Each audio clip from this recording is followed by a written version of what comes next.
최근 개인적으로 좀 부끄러움을 크게 느낀 사건이 있었습니다. 부끄러우니까 말은 못하겠고요. 저의 심리 상태가 너무 궁금해서 좀 검색을 해봤습니다. 그랬더니 창피함과 수치심을 구분해서 설명을 하고 있더라고요.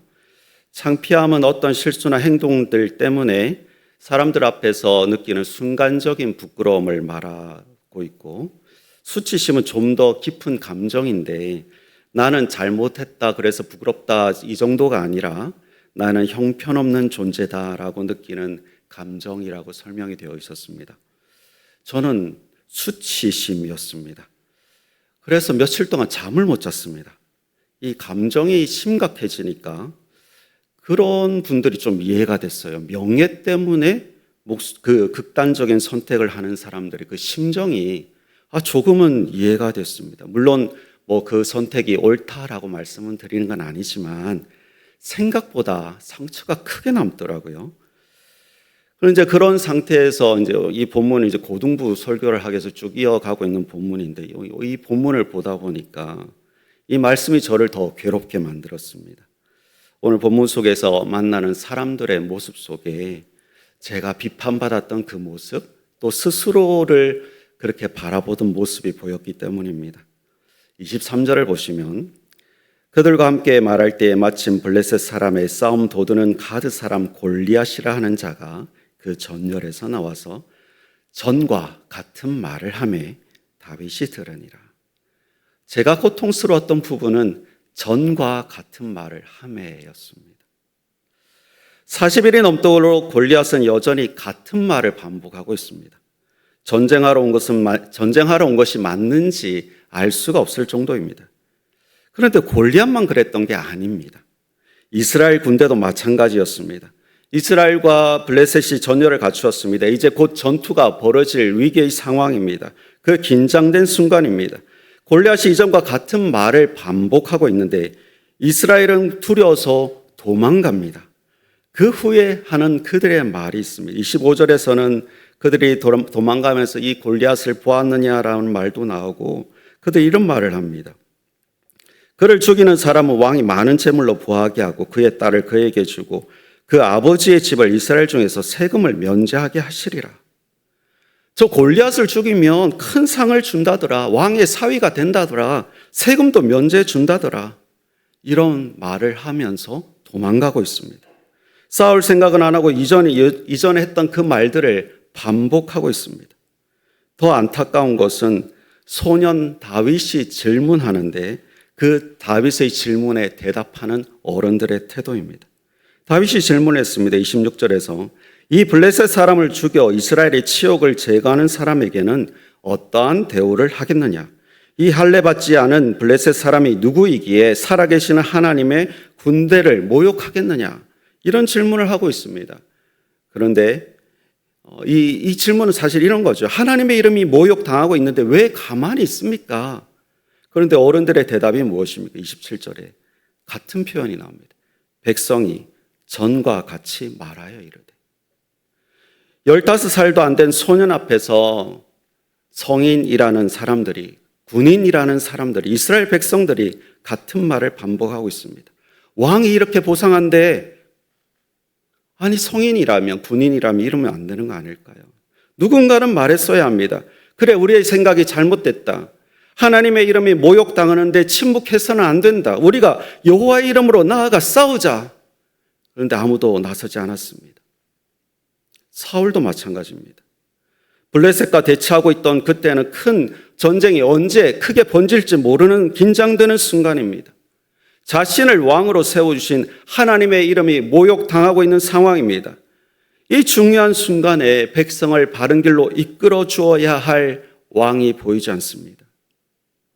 그런데 오늘 본문은 그렇게 전과 같은 말을 반복하는 사람들 가운데 전과 다른 행동을 하는 한 사람이 보입니다. 그 모습 속에서 우리가 교훈을 얻었으면 합니다. 첫 번째 우리가 얻었으면 하는 교훈은 들으려는 태도를 가지자라는 것입니다. 골리앗이 이전과 같은 말을 반복할 때 이스라엘 군대는 그 외형을 보고 두려워서 도망갔습니다. 그런데 23절 마지막은 이렇게 되어 있습니다. 다윗이 들으니라. 이스라엘 군대는 골리앗의 외형만 보고 두려워서 그의 말이 무엇인지 똑같은 말을 반복하고 있으니까 두려워서 도망을 갔습니다. 그런데 다윗은 그의 말을 들었습니다. 무엇이 차이일까요? 두려움에 사로잡힌 사람은 상황에 압도됩니다. 그러나 믿음의 사람은 먼저 분별하려고 합니다. 15살도 안 된 소년이 더 신앙적이고 더 어른스럽지 않습니까?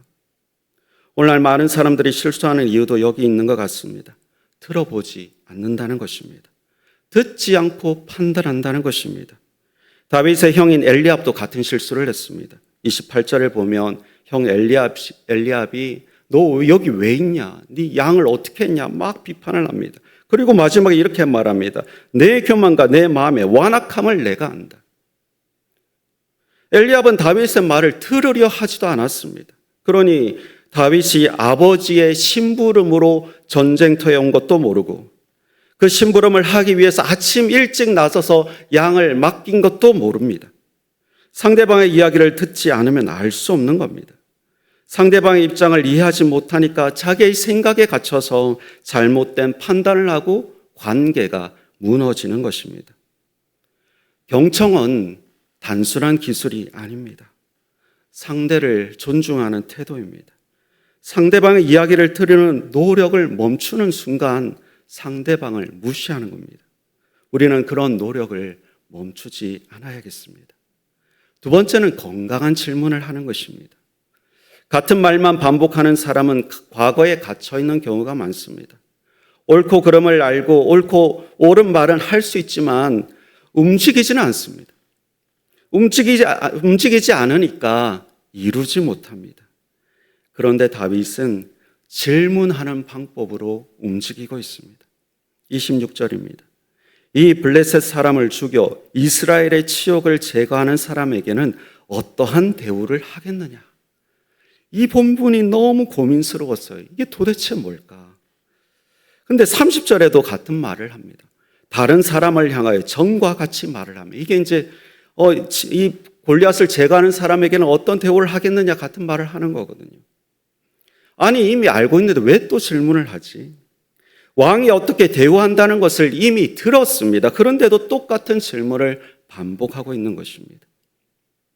몰라서 질문하는 것이 아니었던 것입니다.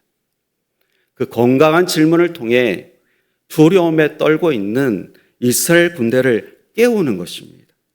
당신들은 군인 아닙니까? 당신들은 하나님의 백성 아닙니까? 우리는 하나님의 사람들 아닙니까? 우리가 하나님을 믿지 않습니까? 그런데 왜 두려움 속에만 머물러 있습니까? 나이가 한참 어린 소년이었지만 그래서 전쟁터에 나가서 싸울 수는 없지만 자신만의 방법으로 전쟁에 동참하고 있는 것입니다. 건강한 질문을 통해 나가 싸워야 한다고 독려하고 있는 것입니다. 여러분, 남을 판단하는 말, 비난하는 말은 하기 쉽습니다. 가르치려는 말도 하기 쉽습니다. 그런데 사람을 살리는 질문은 하기 어렵습니다. 지혜가 필요합니다. 우리에게도 그런 지혜가 있기를 바랍니다. 하나님께서 주시는 지혜로 가정을 세우는 질문, 또 교회를 세우는 질문, 믿음을 일으키는 건강한 질문자들이 되길 소망합니다. 세 번째는 우리의 한계를 인정하고 복음으로 살아야 한다는 것입니다. 우리는 알고 있습니다. 경청해야 한다는 것. 건강한 말을 해야 한다는 것을 우리는 알고 있습니다. 믿음으로 살아야 한다는 것도 알고 있습니다. 그런데 문제는 안다는 것과 삶이 변하는 것은 전혀 다른 차원의 문제라는 것입니다. 우리는 오랜 습관에 쉽게 지배받는 연약한 존재입니다. 결심하지만 쉽게 무너지고 다짐하지만 금세 이전의 모습으로 돌아갑니다. 그래서 우리에게는 단순한 결심이 아니라 복음이 필요합니다. 오늘 본문에서 진짜 놀라운 것은 소년 다윗의 담대함 그 자체가 아닙니다. 다윗이 의지한 하나님입니다. 다윗에게 심부름을 하게 하시고 그에게 공의를 보게 하신 분이 하나님이십니다. 다윗은 장차 오실 참된 왕이신 예수 그리스도를 보여줍니다.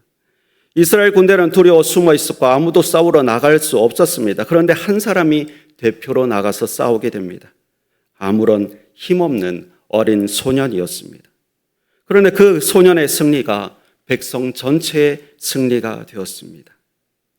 우리도 죄와 사망 앞에서 무력한 존재입니다. 그러나 하나님이신 어린 양이 가장 연약한 모습으로 우리를 대표해서 싸우셨고 십자가와 부활로 승리하셨습니다.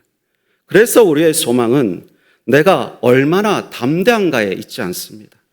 나를 대신해서 싸우신 그리스도께 붙어 있는가가 문제입니다.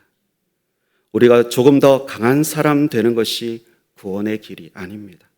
강하신 그리스도께 붙어 있는 것이 구원의 길입니다. 우리가 조금 더 나은 사람 되겠다고 결심하는 것으로는 충분하지 않습니다. 우리를 위해 싸우시고 승리하신 예수 그리스도를 바라보아야 합니다. 우리가 조금씩 변해가는 이유도 결국 그 복음 때문인 줄 믿습니다. 그리스도께 붙어 승리하는 우리 모든 성도님들 되시기 바랍니다.